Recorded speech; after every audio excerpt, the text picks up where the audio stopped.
Monsieur le Président, Mesdames et Messieurs les représentants du corps diplomatique, chers collègues, chers étudiants, Mesdames et Messieurs, j'ai le grand plaisir de vous accueillir à cette conférence annuelle organisée conjointement avec la Fondation Sergio Di Mello.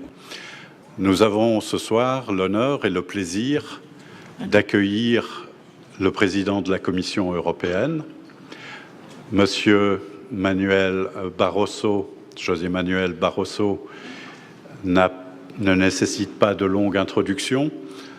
Il est un ami de Genève et les Genevois sont heureux de le voir aussi souvent que possible, puisqu'ils savent, au moins la majorité d'entre eux,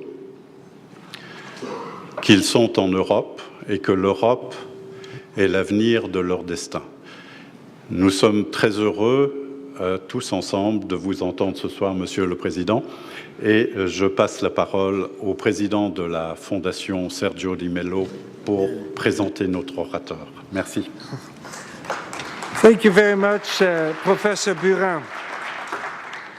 Excellencies, dear friends, ladies and gentlemen, thank you for being here this evening for us, for Sergio. Let me first acknowledge our patron, Mr. Kofi Annan, and his wife, Nan, and one of the eminent persons supporting the foundation, Mr. Jan Eliassen, all close friends of Sergio. Then I'd like to acknowledge the State Councillor, Monsieur François Longchamp, the UN High Commissioner for Refugees, Mr. Guterres. This month, Sergio would have celebrated his birthday. He would have turned 63. Alas, Sergio died over 7 years ago. He was targeted and killed with 21 other UN colleagues in Baghdad. Today we remember him. We miss him. The world might be a better place, might have been a better place today if he were here. But his memory lives on, so does his vision. Our two guests of honor this evening, our keynote speaker and our foundation's award winner, will testify to that. We will first have the privilege of listening to an outstanding politician who is also an intellectual, broad-minded and stimulating lecturer. And afterwards, we will have the pleasure of hearing the message of a motivated, grassroots, hands-on Iraqi NGO. It is now my honor to present to you an old friend of Sergio's, also born in March, who is both a skilled diplomat and an academic like Sergio was, an eminent person supporting the Sergio Vieira de Mello Foundation, and a good friend of Geneva, where he spent a number of years studying and teaching at the University of Geneva, and who has been for the past 6 years President of the European Commission, Mr. José Manuel Barroso. We are truly fortunate to have Mr. Barroso with us this evening, even for a few hours, given the many important European and world affairs which relentlessly require his attention in Brussels and in other major capitals. The title of his lecture, On the Path to Democracy, a European Perspective, brings to mind the many current happenings in our world, events and changes which Sergio would have loved to witness. Following the lecture, you will have the possibility to ask questions or offer comments on issues raised by our distinguished speaker. I'd just like to add, there is interpretation, simultaneous interpretation, English and French, all through the ceremony. So, Monsieur Barroso, la parole est à vous.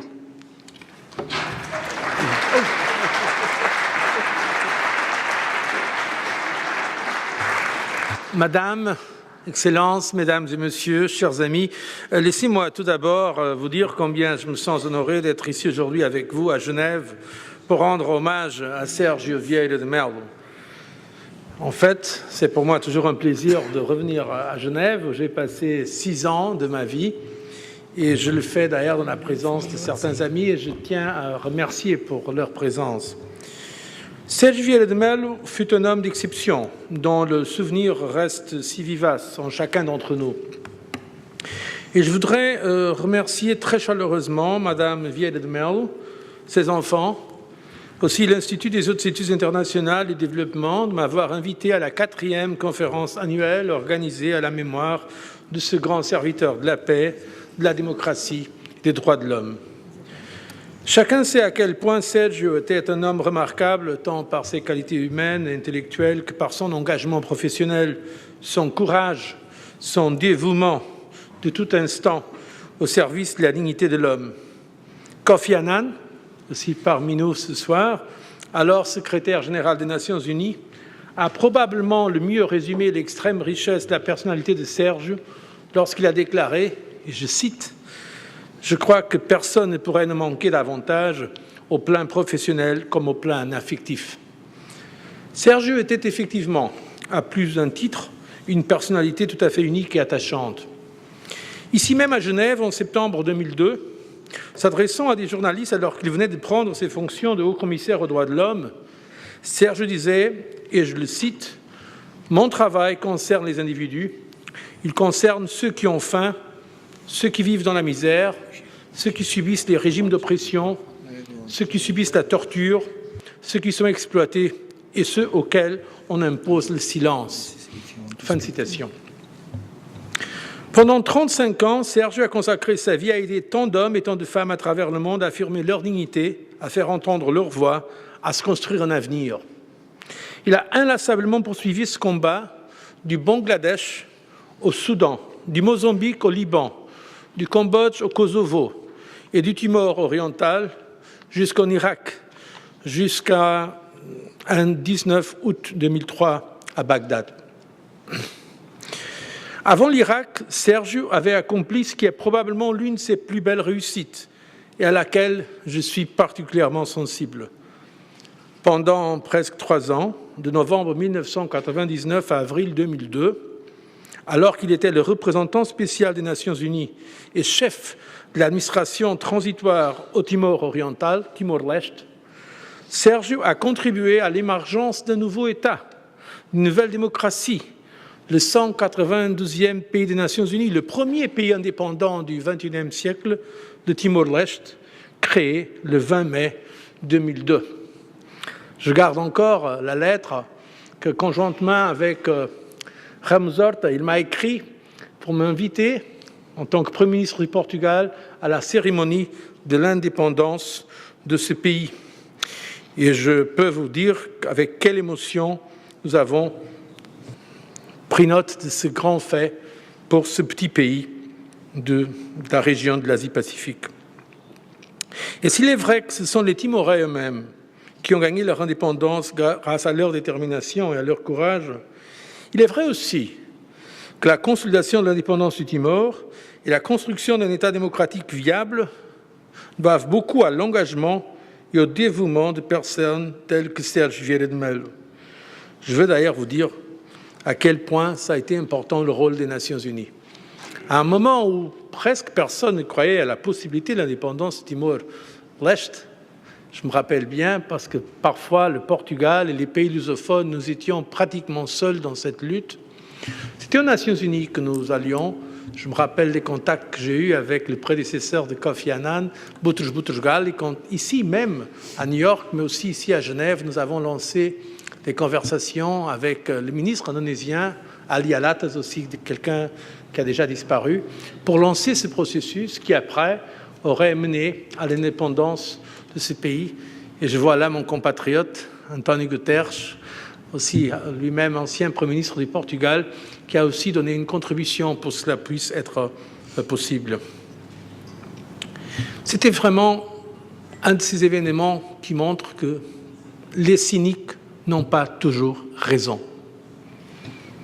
Les cyniques qui disaient que c'était impossible de lutter contre la géopolitique ou contre la réalpolitique n'ont pas toujours raison. Que c'est possible, grâce au droit international, grâce aux Nations Unies, grâce à la volonté de tous ceux qui croient à certains idéaux, lutter contre ce que certains présentent comme la fatalité. Mesdames et messieurs, aujourd'hui, pour la première fois, va être remis le prix Serge Vieira de Mello. Comme vous le savez, il sera décerné tout à l'heure à l'organisation non gouvernementale Al-Messal, le Center for Human Resources Development, en reconnaissance de son travail pour la paix et la réconciliation en Irak. Il ne pouvait y avoir de plus bel hommage rendu en ce jour à Serge, qui a donné sa vie pour la paix et la démocratie dans ce pays. Je tiens à féliciter vivement cette organisation pour sa ténacité dans son travail en faveur de la promotion de la non-violence, du dialogue interethnique et interreligieux. Le respect de l'autre et le respect de la différence sont à la base de la démocratie, car la démocratie, c'est la volonté de la majorité. La démocratie, c'est aussi, nous le savons tous, le respect des minorités. L'indépendance, la démocratie sont des biens précieux, et c'est justement de la démocratie dont je veux vous parler aujourd'hui. Ici, en Europe, nous avons réussi à bâtir des États et une union qui, bien qu'imparfaits, ont comme clé de voûte le respect de la démocratie et des droits de l'homme. Ce n'est malheureusement pas encore le cas dans d'autres régions du monde. Après la grande percée des années 90, avec la chute du mur de Berlin, la dissolution de l'ex-Union soviétique et le début des alternances de pouvoir en Afrique, les dernières années ont connu une stagnation des progrès de la démocratie dans le monde.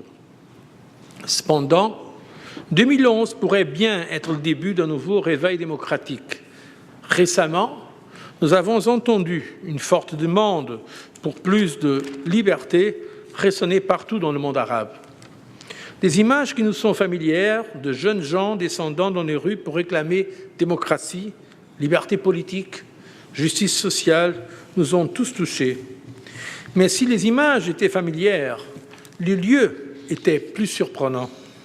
Certains ne pensaient-ils pas que les rues et les places arabes ne pourraient jamais connaître de tels spectacles et entendre retentir une telle clameur populaire pour la participation à la vie politique, pour le respect de la dignité humaine, pour la liberté?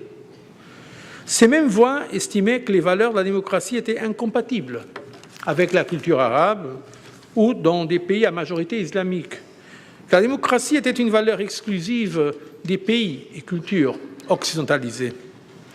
Ces préjugés révèlent non seulement une méconnaissance de l'histoire, mais aussi une véritable méconnaissance de l'être humain. Chaque individu aspire à vivre une vie plus digne et à voir ses droits respectés. S'il a la possibilité, il aura de la liberté. Ces préjugés révèlent aussi une méconnaissance de la pensée d'arabe aussi importante pour l'histoire des idées qu'Al-Farabi, Avicenne, Averroès, qui ont été parmi les premiers à traduire et interpréter les classiques grecs sur le Demos Kratos. Les droits de l'homme sont sans aucun doute une valeur universelle. L'aspiration à la démocratie est universelle parce qu'elle émane du fond de l'être humain, peu importe d'où il vient, où il habite. Nous avons tous été impressionnés par ces jeunes gens et ces jeunes femmes. Leurs aspirations, leur enthousiasme, leur courage ont, je l'avoue, ravivé mes souvenirs de jeunesse. Car je viens moi-même d'un pays qui longtemps a été privé de démocratie, de liberté politique, de liberté publique. Quand j'étais jeune étudiant à Lisbonne, le Portugal d'alors était bien différent de ce qu'il est aujourd'hui. Il n'y avait pas de liberté politique, il n'y avait pas de partis politiques, ils étaient interdits. La presse était censurée. Et à l'époque, je me rappelle aussi de voir beaucoup de gens faire le lien entre démocratie et un certain type de culture. Une dimension importante de la consolidation du projet démocratique au Portugal a été justement l'adhésion à la communauté européenne qui deviendrait maintenant l'Union européenne. Il en a été de même avec l'Espagne post-franquiste ou avec la Grèce après le régime des colonels. Ça explique pourquoi notre génération a fait cette équation tellement claire entre démocratie et Union européenne. Et quelques années plus tard, nous avons vu cette même aspiration à la démocratie s'exprimer dans d'autres circonstances en Europe centrale et orientale avec le même désir de joindre l'Union européenne, dans ce cas, dans le post-totalitarisme des régimes imposés par l'Union soviétique. Mais le chemin de l'adhésion à l'Union européenne ne va pas sans conditionnalité. Il faut remplir ce que nous appelons les critères de Copenhague, qui sont à la fois des critères politiques et économiques, le premier d'entre eux étant précisément d'avoir des, je cite, institutions stables garantissant l'état de droit, la démocratie, les droits de l'homme, le respect des minorités et leur protection. Fin de citation. Par cette politique d'élargissement conditionnel, l'Union européenne contribue ainsi à la consolidation de la démocratie naissante ou renaissante dans les pays qui souhaitent la rejoindre. C'est ce qu'on appelle parfois maintenant le soft power de l'Union européenne. En fait, l'Union européenne a été et continue à être une grande source d'inspiration pour la démocratie dans son voisinage et même dans d'autres régions du monde. Et ce parcours explique que l'Union européenne comprenne parfaitement les aspirations des peuples voisins du Sud. Face aux enjeux du printemps arabe, l'Europe ne pouvait être qu'aux côtés de ceux qui manifestent pour plus de liberté, car notre place est et sera toujours auprès de ceux qui aspirent à la dignité humaine, à la liberté et à la démocratie. Il ne peut y avoir aucune ambiguïté à cet égard. Certes, nous sommes encore loin, bien loin de connaître la fin de ces processus. Les transitions s'accompagnent toujours de risques, d'incertitudes, parfois de dangers très importants. Toutefois, la peur de l'incertitude ne peut pas paralyser l'espoir d'un avenir plus prometteur. Et pour nous, en Europe, il fallait définir une position. On ne pourrait pas rester au milieu du pont entre dictature et démocratie. Nous avons choisi clairement le soutien à la démocratie. Car nous croyons que cette nouvelle génération, ces jeunes hommes, ces jeunes femmes qui sont descendus dans les rues, ne font pas appel à des modèles autoritaires comme alternatifs. Ils expriment avant tout un rejet des dictatures corrompues et une aspiration à la démocratie. En s'inspirant de la célèbre distinction faite par Samuel Huntington, nous pourrions dire qu'une quatrième vague de démocratisation a commencé à Tunis et au Caire, et je crois qu'elle ne s'arrêtera pas à Tripoli. Huntington, vous le savez, considérait que la première vague de démocratisation était celle qui, au XIXe siècle, s'était développée en Grande-Bretagne, en France, aux États-Unis, et qu'elle était suivie par celle de l'après-Seconde Guerre mondiale, avec une renaissance d'idéal démocratique entre 1945 et 1962, et puis, à partir des années 1970, par une troisième vague qui a précisément débuté avec les pays du sud de l'Europe, la Grèce, le Portugal, l'Espagne, et qui alors avait touché l'Amérique latine, qui a été très, très déterminée par l'évolution un péninsule ibérique, et aussi après l'Europe centrale et orientale. Mais il y a une certaine ironie à constater que cette quatrième vague, qui, on pourrait dire, vient peut-être de commencer dans les pays de la Méditerranée du Sud, marque aussi la fin d'un certain déterminisme culturaliste défendu par Huntington. L'aspiration à la liberté et à la dignité peut, partout à travers le monde, être plus forte que les forces de la haine et de la peur. Et sur la Libye précisément, laissez-moi vous dire que ce qui était en train de se passer dans ce pays était inacceptable. Un régime qui tire sur son propre peuple n'a pas de place dans le concert des nations. La décision d'autoriser des moyens militaires pour assurer la protection des civils n'est jamais facile. La résolution en 1973 des Nations Unies, c'est sans doute une résolution extrêmement importante dans l'histoire du droit international. Et l'action qui a été décidée par certains pays, notamment par certains pays européens, a été une décision d'un grand courage politique. Mais quelle serait l'alternative? L'alternative aurait été de croiser les bras pendant que toute une population se faisait massacrer, comme si l'on avait tout oublié et rien appris du Rwanda ou de Srebrenica. La souveraineté des États ne va pas sans responsabilité dans celle de protéger ces populations. Quand un régime échoue de façon si brutale, il revient à la communauté internationale de prendre ses responsabilités. Mais l'expérience démontre que s'il faut beaucoup de courage et de détermination pour mettre fin à des régimes autocratiques, il en faut encore plus, au moins plus de patience, plus de détermination, pour bâtir des vrais régimes démocratiques. Et si je ne pense pas que l'on puisse imposer la démocratie de l'extérieur, non, elle doit venir de l'intérieur des sociétés elles-mêmes. Je crois qu'on peut aider à la promouvoir, à la consolider. Ceci doit être justement le rôle de l'Union européenne et bien sûr de tous ceux qui forment la communauté des démocraties dans le monde. Ça doit être le rôle de l'Union européenne face aux transitions en cours. Aider à ce que ces processus de transition aboutissent à des systèmes plus justes, plus démocratiques, plus respectueux des droits individuels. Les aspirations exprimées jusqu'à présent par ces hommes et ces femmes du parcours de la Méditerranée ne pourront être satisfaites que par des réformes politiques et économiques rapides et ambitieuses, et nous sommes prêts à apporter notre soutien à tous ceux qui ont la volonté d'entreprendre de telles réformes. C'est pourquoi la Commission européenne a lancé un partenariat pour la démocratie et une prospérité partagée avec le sud de la Méditerranée reposant sur 3 piliers. Transformation démocratique, notamment appui à l'institutionnalisation de régimes démocratiques, engagement avec les sociétés civiles et développement solidaire. Cette orientation a été appuyée par le Conseil européen, c'est-à-dire par l'unanimité des États membres de l'Union européenne. Et il est de notre responsabilité de soutenir les changements en cours qui portent en eux l'espoir d'une plus grande liberté, d'une vie meilleure, de plus de démocratie et de justice sociale, autant de valeurs et d'aspirations que nous partageons tous parce que nous croyons qu'ils doivent être vus comme des valeurs et d'aspirations universelles. L'Union européenne possède l'expérience et les instruments nécessaires pour aider ces peuples dans leur chemin vers la démocratie. Mais ici encore, fidèles à nos valeurs et à nos principes, le partenariat que nous proposons est un partenariat non seulement solidaire, mais aussi responsable. Il repose sur une politique conditionnelle et différenciée d'aide à la démocratie. Réformes politiques et économiques doivent aller de pair et les pays qui iront plus loin et le plus vite dans leurs réformes pourront compter sur un soutien plus important de la part de l'Union européenne.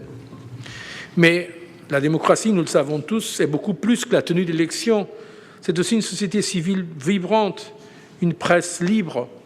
C'est la raison pour laquelle un des éléments clés de ce nouveau partenariat que nous voulons bâtir avec nos voisins du Sud est l'engagement direct avec la société civile.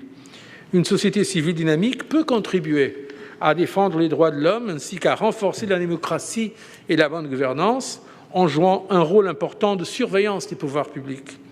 La Commission va créer un mécanisme de voisinage en faveur de la société civile visant à renforcer leur capacité à suivre les réformes et à participer efficacement au dialogue concernant les politiques à mener.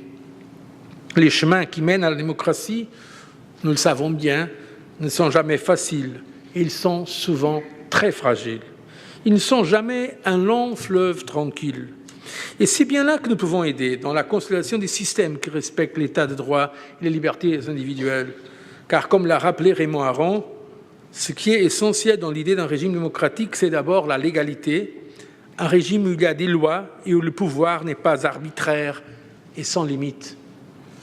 La base juridique est effectivement fondamentale et c'est un point que d'ailleurs Serge Vieira-de-Mello avait lui aussi souligné en parlant des droits de l'homme.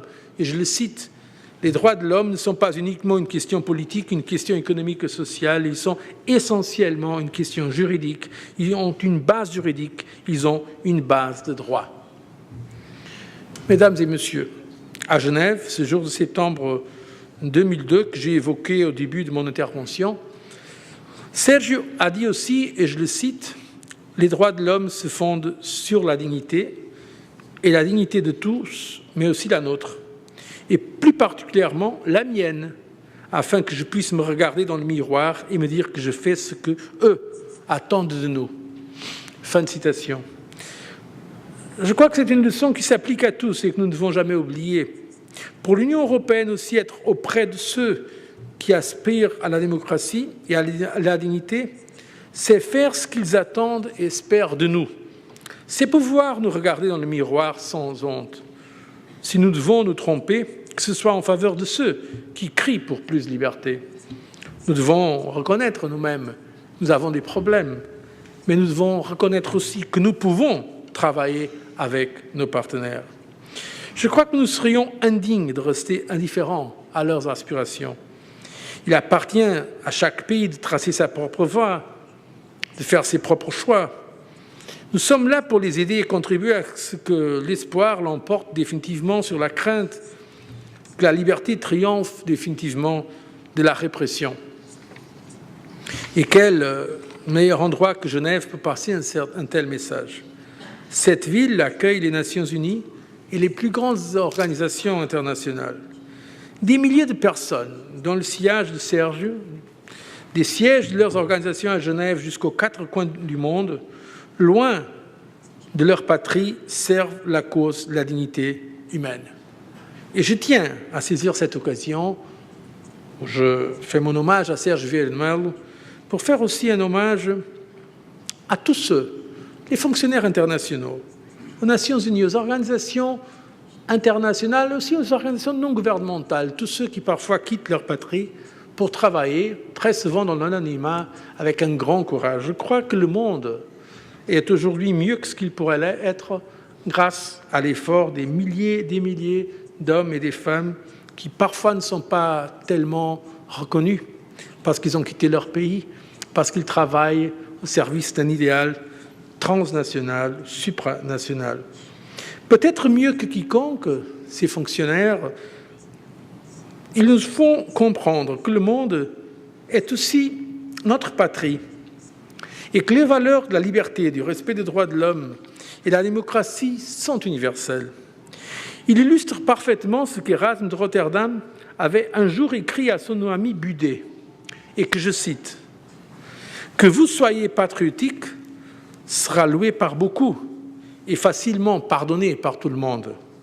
Mais à mon avis, il est plus sage de traiter les hommes et les choses comme si nous avons tenu ce monde, la patrie commune de tous. » Voilà. Sergio Vieira de Mello était un Brésilien qui aimait profondément son pays, mais qui considérait aussi, comme Erasme, le monde comme la patrie commune de tous. Aujourd'hui, lui rendre l'hommage, c'est continuer à lutter pour les valeurs de la démocratie et du respect des droits de l'homme, de la paix et de la justice. Je vous remercie pour votre attention.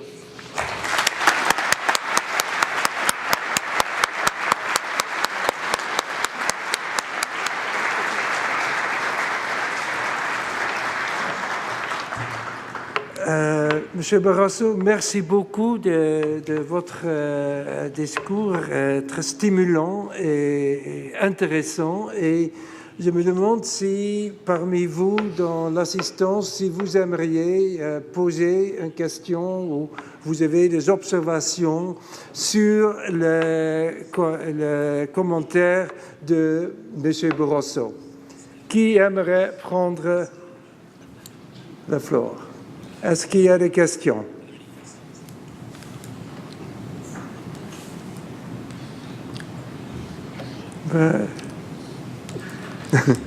Voilà. Monsieur.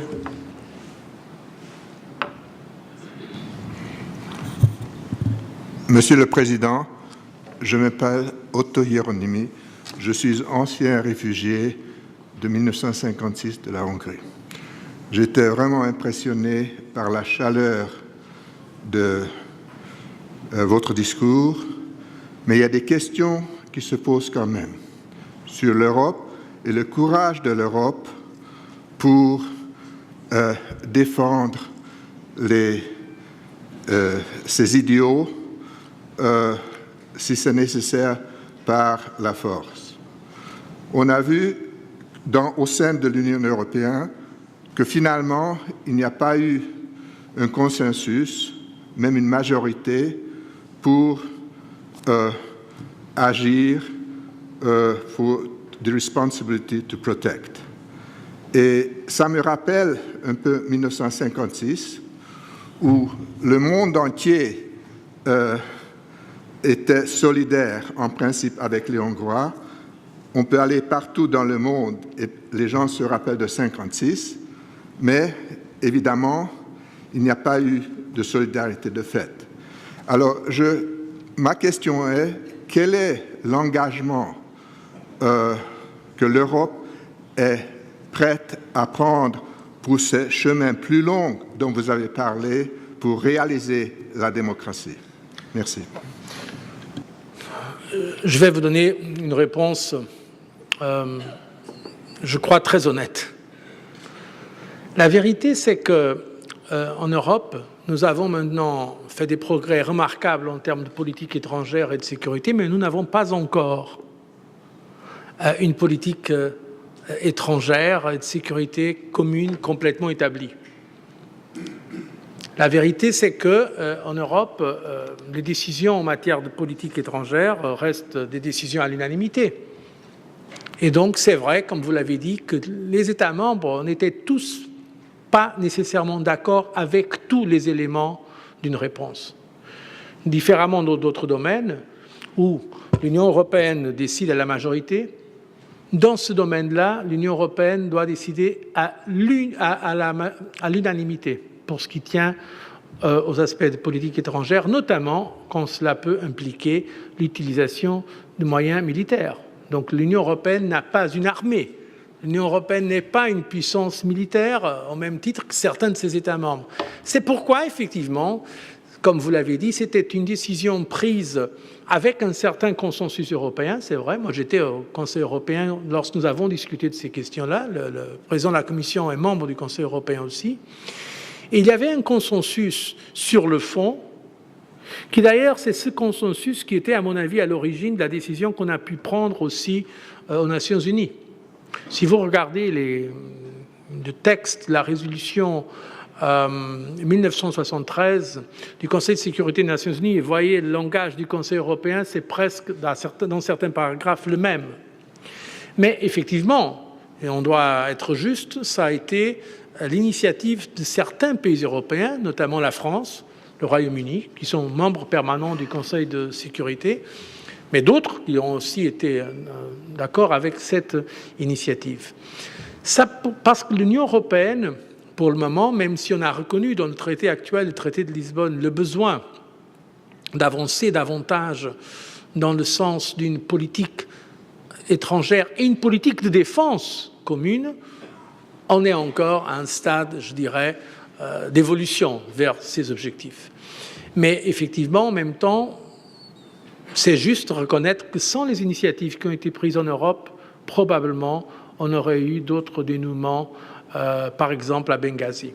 Donc je crois que c'est juste reconnaître que cette fois-ci, différemment de 1956, que vous avez évoqué, en Hongrie, on n'a pas seulement fait des protestations. Et l'Union européenne, et d'autres d'ailleurs, on devrait aussi citer d'autres alliés et partenaires comme les États-Unis, bien sûr. Mais en fait, cette fois-ci, les États membres, les États européens, 1956, il n'y avait pas encore, enfin, c'était tout au début du processus de la communauté européenne. Je ne me rappelle pas très bien parce que c'est l'année même où je suis né. Donc je n'ai pas une mémoire excellente de cette année, même si je sais bien ce qu'elle représente pour votre pays et pour nous tous en termes de la lutte pour la démocratie. Mais effectivement, c'est la bonne comparaison que vous faites. En 1956, les États européens n'avaient pas la possibilité de faire ce que cette fois-ci, malgré tout, ils ont réussi à faire.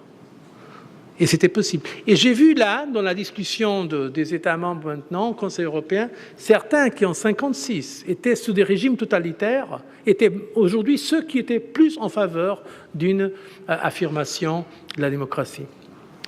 Donc, même si c'est une décision, on doit le dire, extrêmement difficile. Donc, je crois que d'une façon générale, on peut être fier de la position européenne, même si on doit le reconnaître d'un point de vue intellectuel, si on veut être rigoureux, que ce n'était pas l'Union européenne en tant que telle qui a pris des décisions. Certaines décisions plus difficiles, elles ont été prises par des États membres de l'Union européenne, mais je me répète, en bénéficiant d'un consensus général qui a été formé parmi les 27 États membres. Est-ce qu'il y a des autres questions? Oui, là devant. Monsieur Barroso, bonjour. Je suis étudiant à l'Institut des hautes études internationales et par ailleurs, je suis un correspondant pour un quotidien turc. Donc, ma question est aussi un peu liée à la Turquie. On a remarqué ces derniers temps un ralentissement des réformes en Turquie. Ralentissement ne voulant pas dire arrêt des réformes. D'autres vont plus loin, disent la Turquie tourne le dos à l'Europe et à l'Occident. Il me semblerait qu'il y ait un décalage entre les deux. Donc la Turquie est-elle toujours sur le chemin de l'Union européenne? Quel est l'état des réformes en Turquie? Puisque finalement, même la Turquie ne sait pas tellement avec ce gouvernement AKP. Ça, c'est ma première question. Et ma deuxième, Pourriez-vous avoir la gentillesse de m'accorder une photo à la fin de cet entretien, parce que j'en ai besoin d'une pour mon quotidien. Voilà, merci. Votre deuxième question est plus facile que la première. La deuxième, je vous dis tout de suite oui. Merci. La première est plus difficile parce que la Turquie, c'est un pays très important, très complexe, une société d'ailleurs remarquable avec une vitalité extraordinaire, qui fait des progrès, à mon avis, très intéressants. Mais effectivement, il y a toujours des questions qui se posent sur la Turquie et sur le rapport avec l'Union européenne et sur le rapport de l'Union européenne avec la Turquie.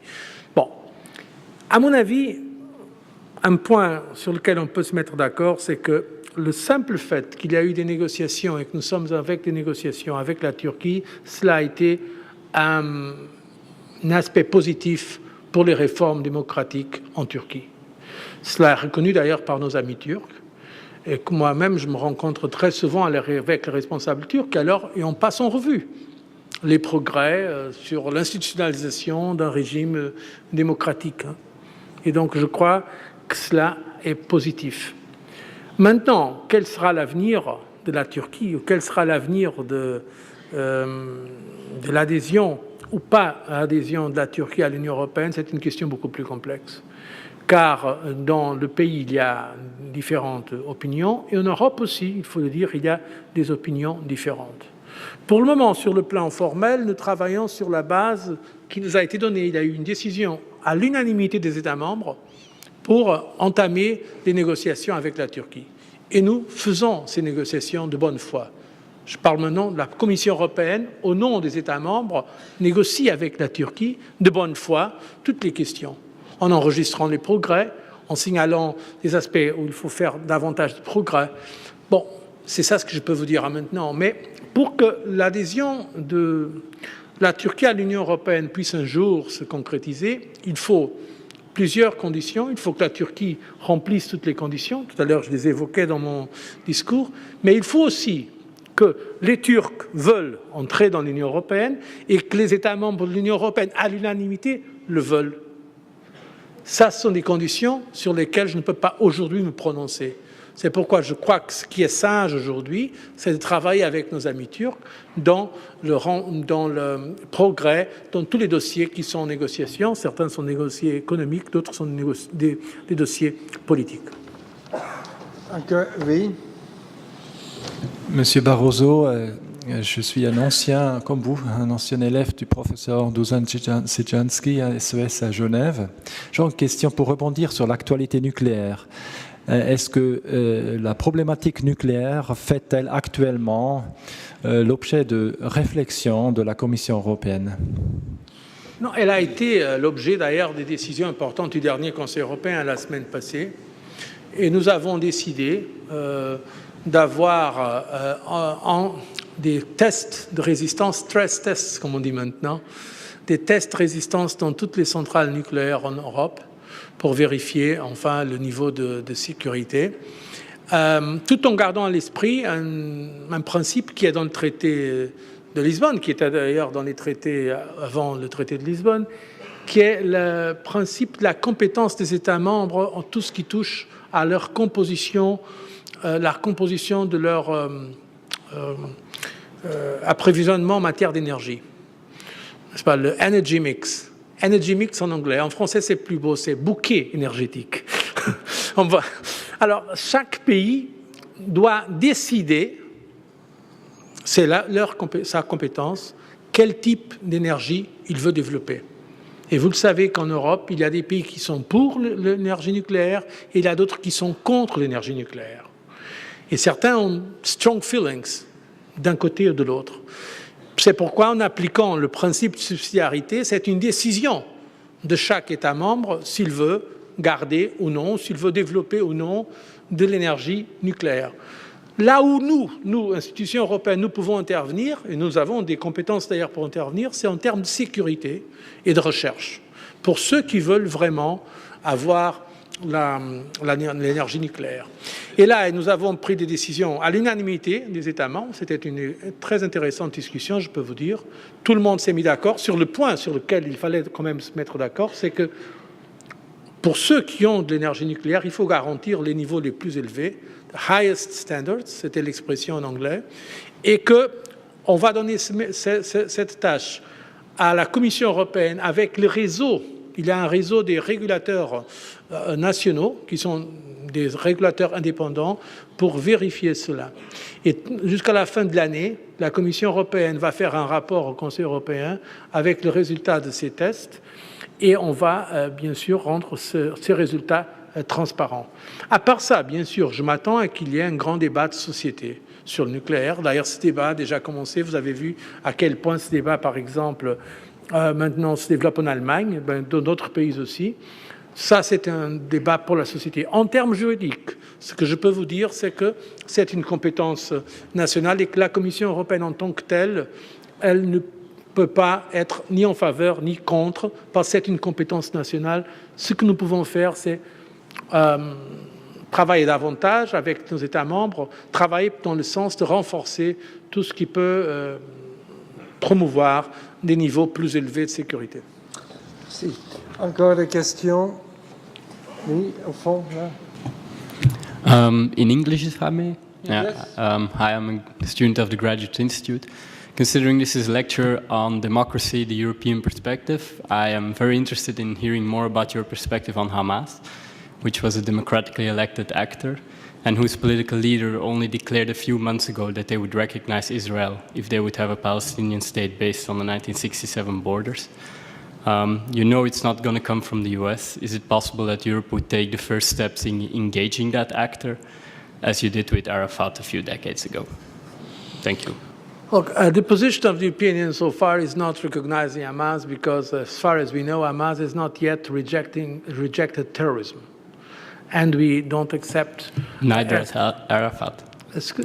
Look, I'm telling you about Hamas.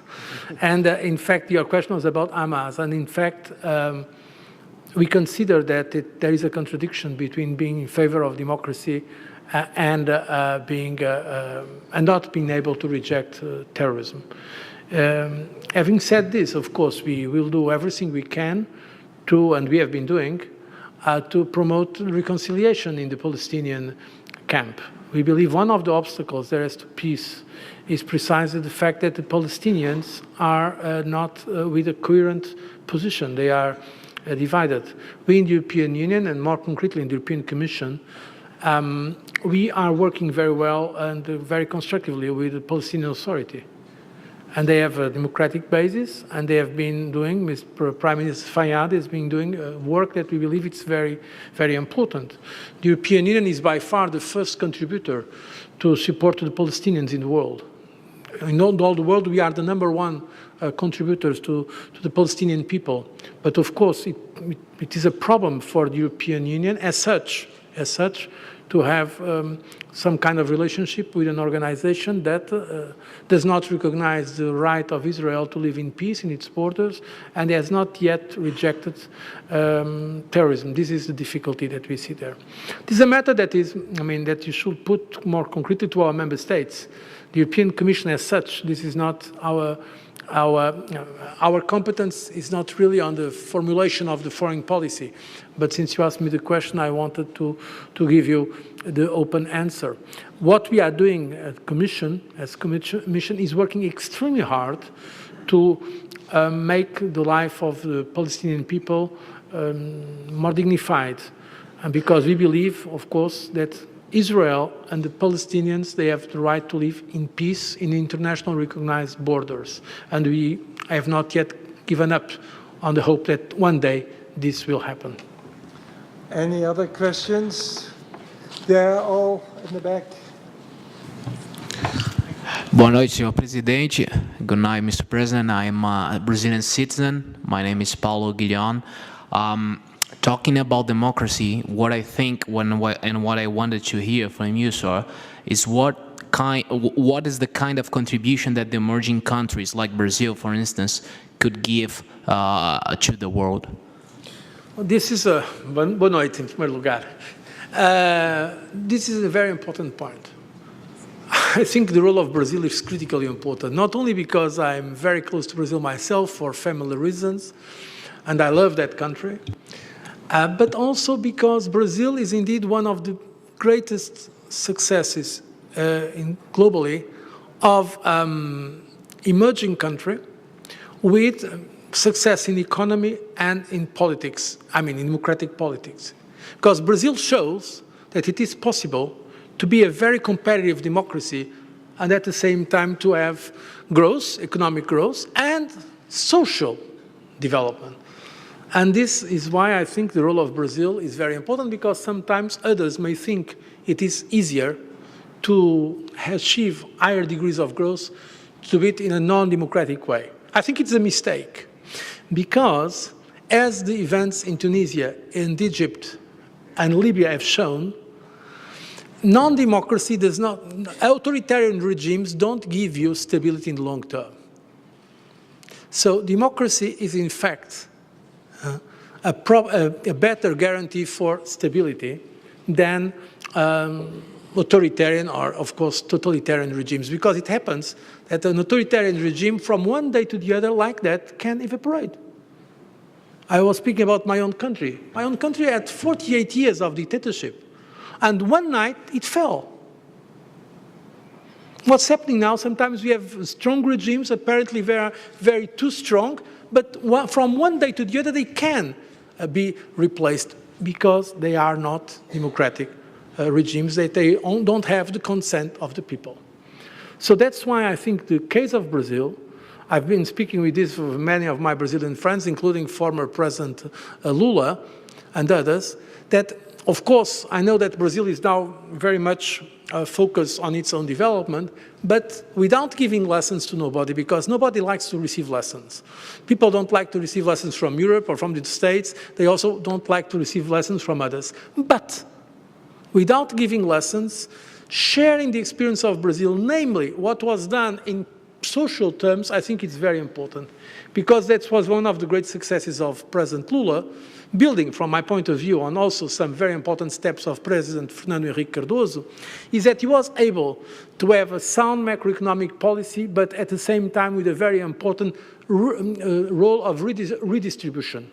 And this is extremely important, because one of the problems we have in emerging economies is how to make this growth sustainable for the majority of the people. And the Brazilian very competitive democratic system has shown, and now it's one of the great success of the world, that it's possible to have this kind of growth with democracy and some commitment, a very important commitment to social justice. A few more questions? Just one more probably, because there is another one more. Can you get to the mic? Merci. Quand même, on parlait c'est Kosovo, parce que M. de Mello, il a commencé avec Kosovo, la mission, et envoyé spécial de Kofi Annan. Donc, Monsieur le Président, je suis journaliste albanais de Kosovo, ici à Genève au Palais des Nations. Après des élections au Kosovo, aujourd'hui on a de nouveaux présidents, nouveau gouvernement. Même, il vient de commencer le dialogue entre Belgrade et Pristina. On parle pour dialogue technique, mais on doute toujours s'il y a vraiment aussi les politiques problèmes. Quelle est votre opinion sur ce sujet? Et deuxième question, quel est votre message adressé à Tirana, au gouvernement albanais et l'opposition albanais pour être plus proches après leur divergence? Merci. Bon, beaucoup de questions. Tout d'abord, nous voyons les Balkans occidentaux, s'ils le veulent bien sûr, un jour comme membres de l'Union européenne. Et notre but stratégique est d'avoir tous ces pays, s'ils le veulent, comme membres de l'Union européenne. La Croatie a fait beaucoup de progrès. D'ailleurs, je vais visiter prochainement, le mois prochain, je vais visiter la région, je vais aussi à Kosovo. Et je pense que c'est très important d'envoyer ce message à ces pays-là. Certains connaissent encore des difficultés, il y a encore des problèmes majeurs, à mon avis, dans la stabilisation des nouveaux régimes, dans la stabilisation des pays eux-mêmes. Mais je crois qu'effectivement, c'est important de montrer cette perspective. En ce qui concerne le Kosovo et la Serbie, bien sûr, je crois que c'est essentiel d'avoir un rapport constructif. Les bons rapports de voisinage sont essentiels. pour devenir membre de l'Union européenne. L'Union européenne, en parlant franchement, elle ne voudra pas importer plus de problèmes. Donc, nous voudrons, le message que nous envoyons aux pays qui ont l'aspiration de devenir membres, c'est de régler leurs problèmes avec notre soutien, mais aussi promouvoir des bons rapports dans le voisinage. Et le rôle de la Serbie est essentiel dans toute cette région. C'est pourquoi je ne peux que conseiller aux autorités de Kosovo à investir aussi dans ce rapport avec la Serbie, et la Serbie même. En ce qui concerne l'Albanie, j'ai parlé plusieurs fois avec les autorités de l'Albanie. Nous suivons de près les derniers développements et nous pensons effectivement qu'il faut là aussi montrer que la démocratie albanaise peut s'institutionnaliser sans soupçon. Et c'est le message que nous sommes en train d'envoyer aussi à nos amis d'Albanie. C'est vrai que ce sont des efforts immenses, c'est des efforts pour consolider des régimes pleinement démocratiques, mais je crois que ça vaut la peine, parce que l'alternative n'est pas une solution. Et l'Europe peut être une partie de la solution en appuyant politiquement, économiquement, institutionnellement aussi ce genre de transition. Thank you so much, Mr. Barroso. This was very interesting. We could go on for hours, I think. There are so many issues one can discuss, and I thank you very much for your very direct answers. That was very, very interesting. And now we go for the award ceremony. So thank you very much, and if you could sit there.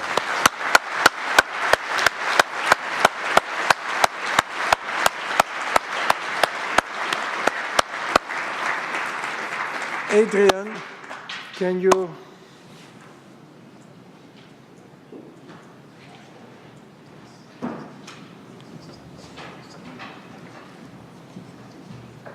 Adrian, Sergio's son, is going to take over now.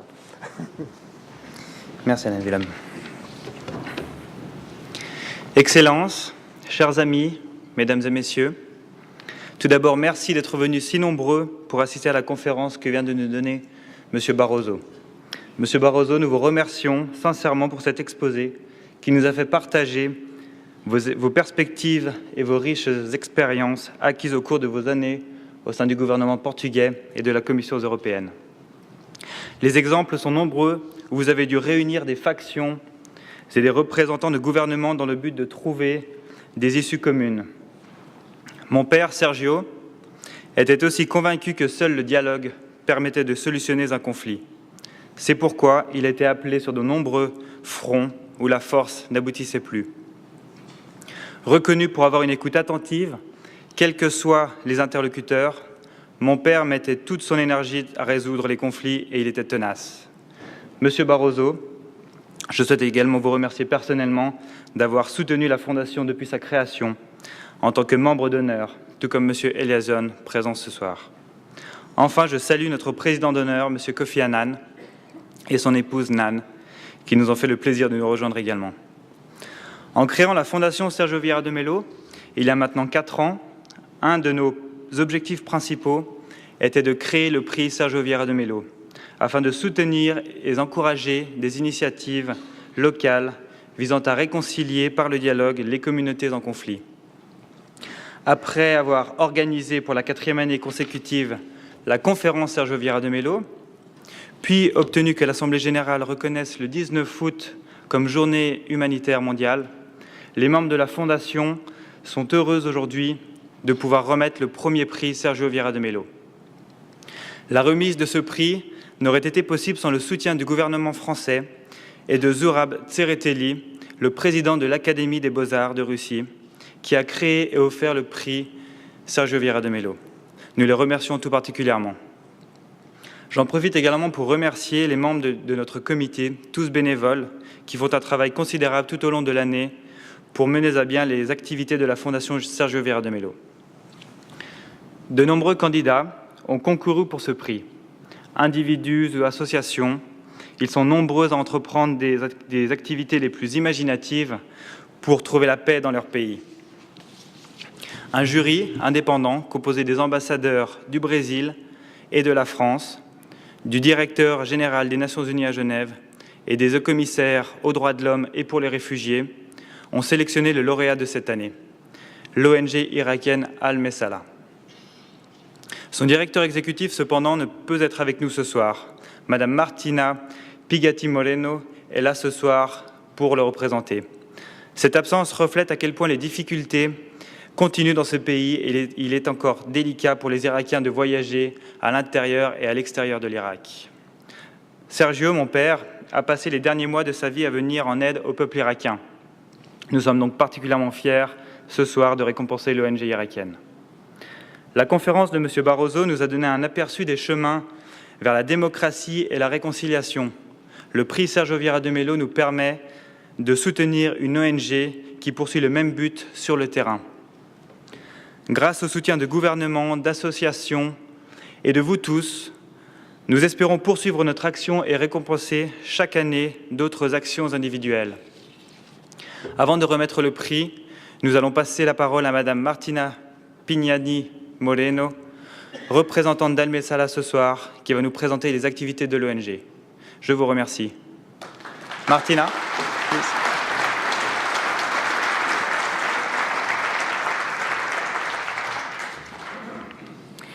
Dear guests, let me first of all thank the Sergio Vieira de Mello Foundation for inviting me here.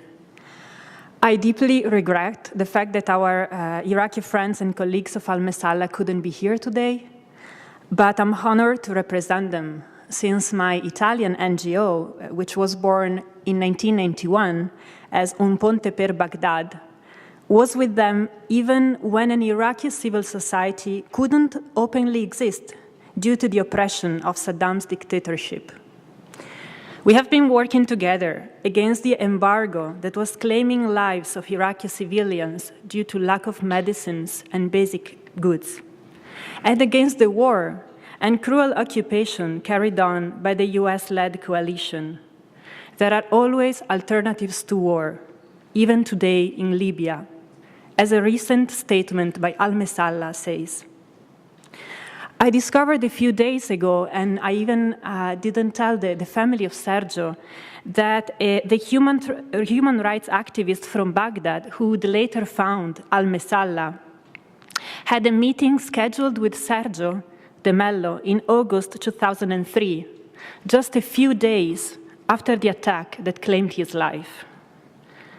Violence prevented Sergio from meeting Al-Messalah in 2003, but the power of nonviolence ideally brings them together today. Sergio's approach to the Iraqi conflict has been a light in the darkness for the Iraqi people. He understood what the Arab revolutions have shown these days. Democracy cannot be supported through state building only, and strong states sometimes turn into dictatorships. Civil society organizations are the engine of democracy. Human rights defenders are the most advanced and vulnerable elements in society. Peace workers are the visionary ones that need all our support. Therefore, I really believe that by rewarding an Iraqi organization like Al-Messalah, this foundation is serving and upholding the ideals of Sergio. So let me tell you something about Al-Messalah, whose name is written in the Arab calligraphy that you see here. And Al-Messalah is the name of the Hammurabi Code, the first code of law and the first codification of human rights in the history of humanity, which was formulated in Iraq. Al-Messalah was founded in 2004 in Baghdad, but its headquarters have been established in Erbil in the north due to security concerns. It had the vision of shaping a community that enjoys fundamental human rights, a free civil society, democracy, equality, justice, and a transparent government accountable to its people.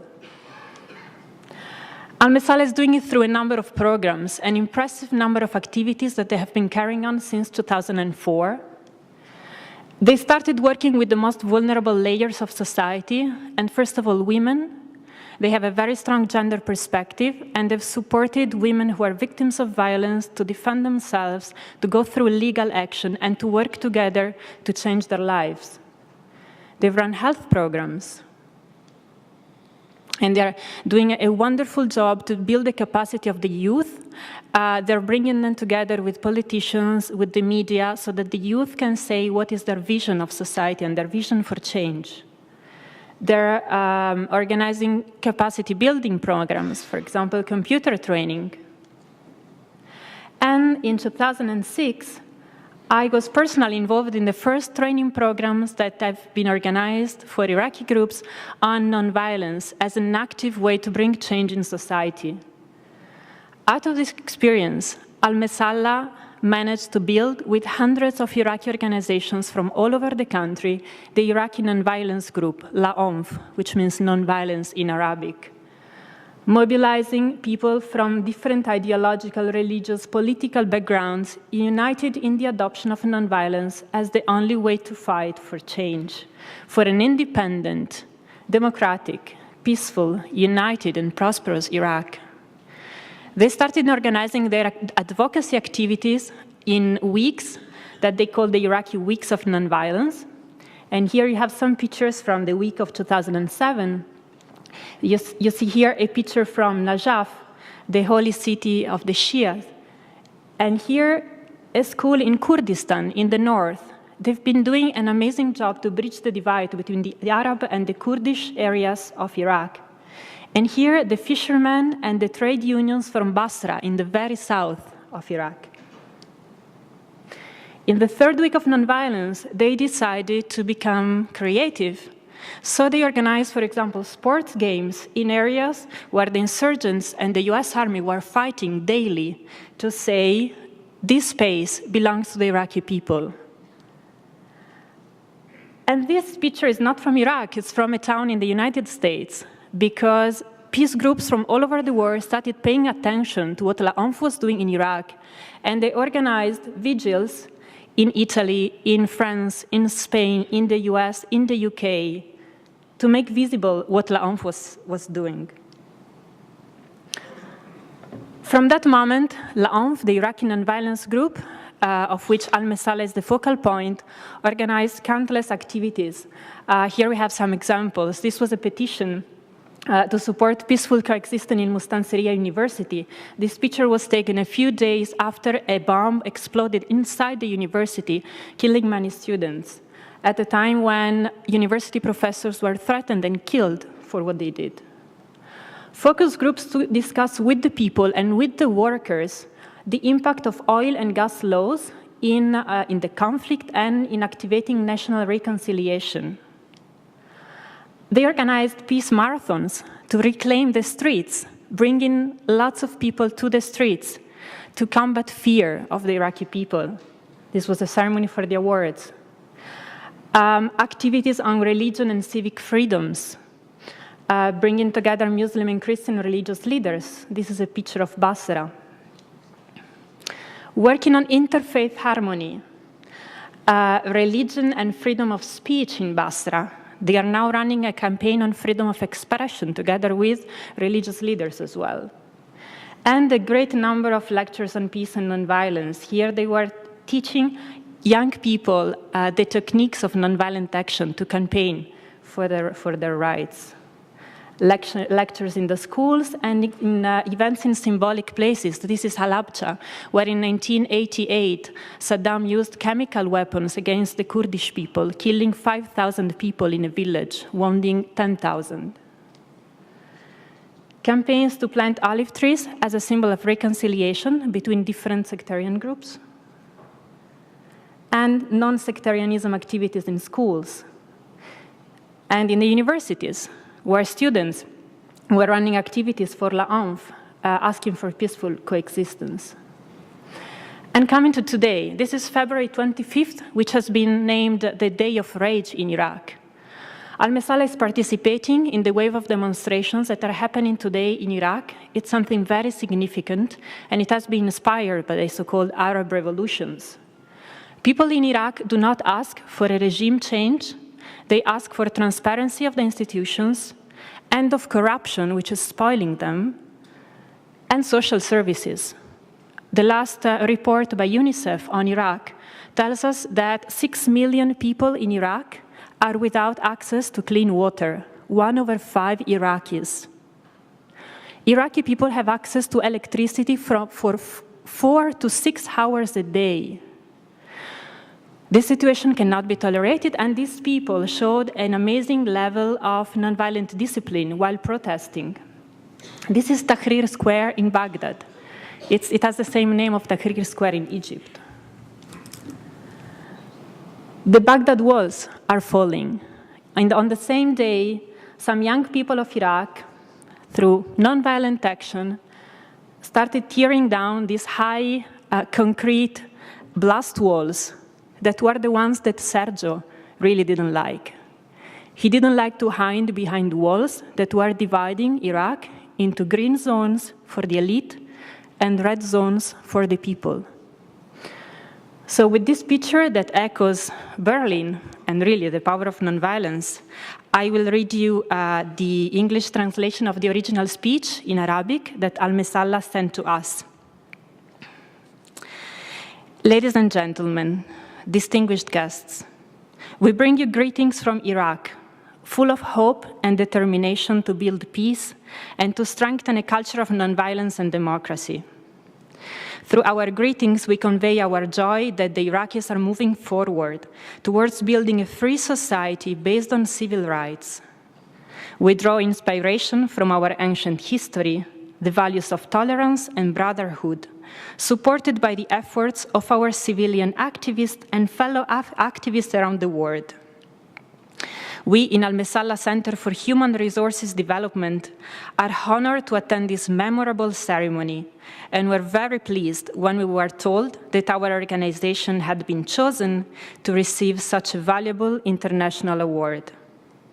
We are even more honored as this award carries the late Sergio De Mello name.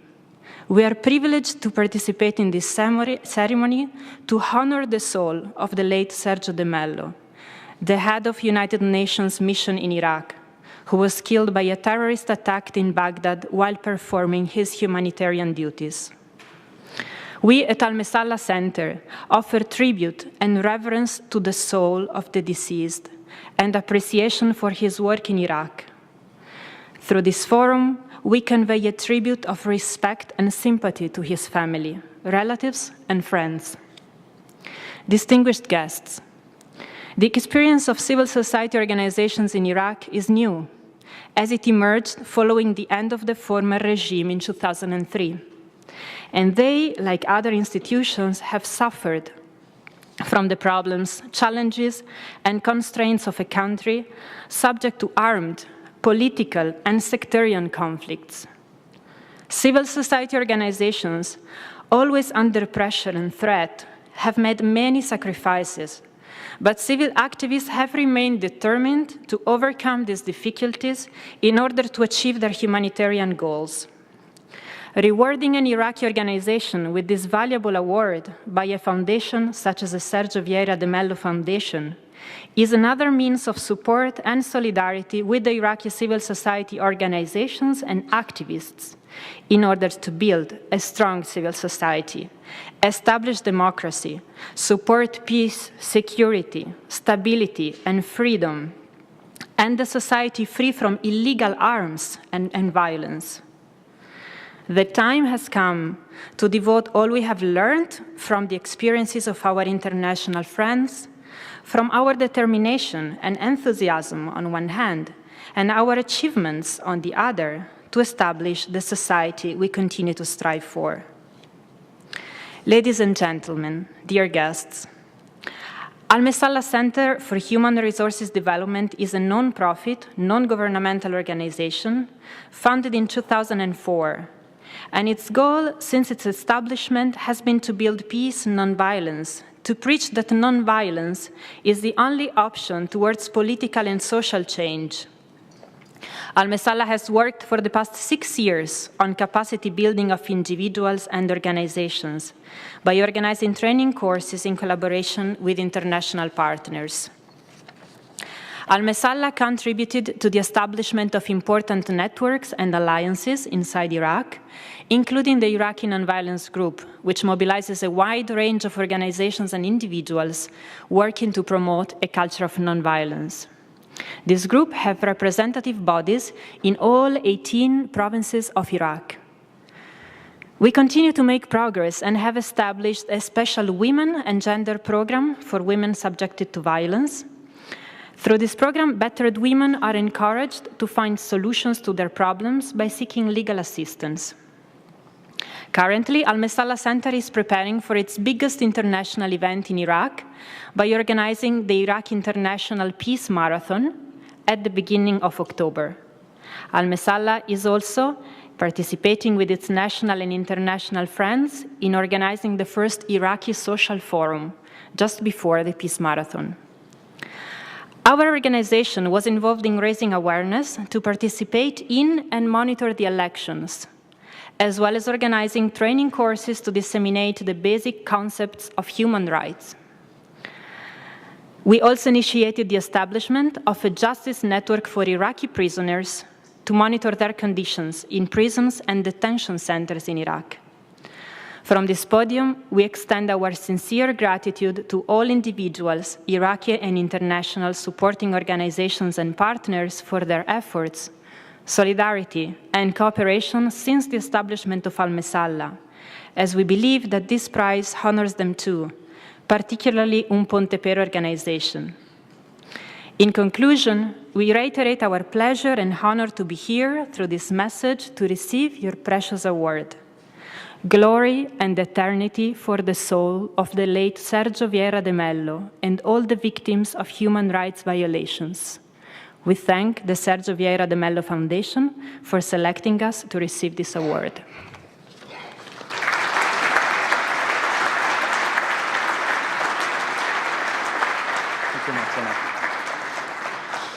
Je remercie M. Barroso de s'approcher. Martina, please. Et Annie Vieira de Mello pour remettre le prix.